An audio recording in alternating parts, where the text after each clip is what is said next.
Sziasztok gyerekek! Egy kedves ismerősöm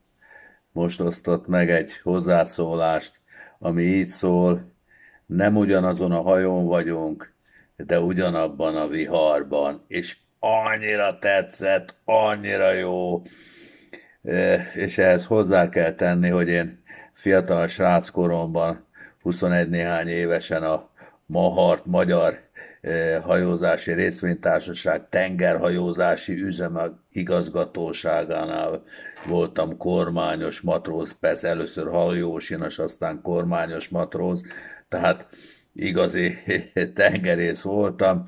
és ugye egyszer éppen a Bűjükderénél futottunk ki a Fekete-tengerre és a Boszporuszból, és hatalmas nagy vihar volt, láttuk, hogy egymás után jönnek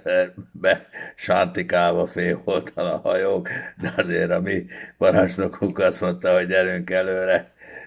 és aztán ugye alig telt el egy fél óra, és mentünk a viharba, és már is föl kellett húznom egy ilyen nagy fekete bóját, ami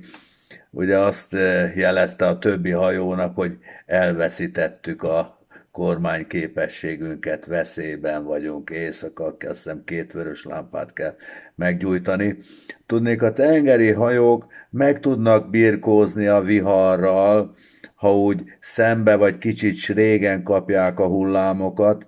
de ha a kettő közül akármelyik elromlik, akár a motor leáll, akár a kormány, akkor sajnos a hajó az irányíthatatlanná válik, a hullámok szépen befordítják a hullámok irányába, és előbb-utóbb elkezd himbálózni, és felborul, és elsüllyed. Sajnos volt olyan ismerősöm, egy egyiptomi tengerész barátom, aki így lelte a halálát a földközi tengeren egy viharban, tehát nagyon veszélyes a vihar. És visszatérve arra a képre, amit ez a kedves ismerősöm megosztott, hogy nem ugyanazon a hajón, de ugyanabban a viharban vagyunk, erre a kettőre kell vigyázni. Először is, hogy legyen motorunk, tehát legyen bennünk akarat, legyen bennünk erő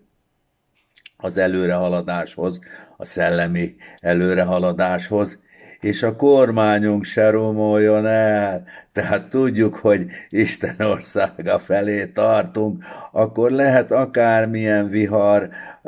az nem tud felborítani minket, mert tudunk mindig úgy kormányozni, hogy a hullámokat ne oldalról kapjuk, hanem vagy régen, vagy szemből,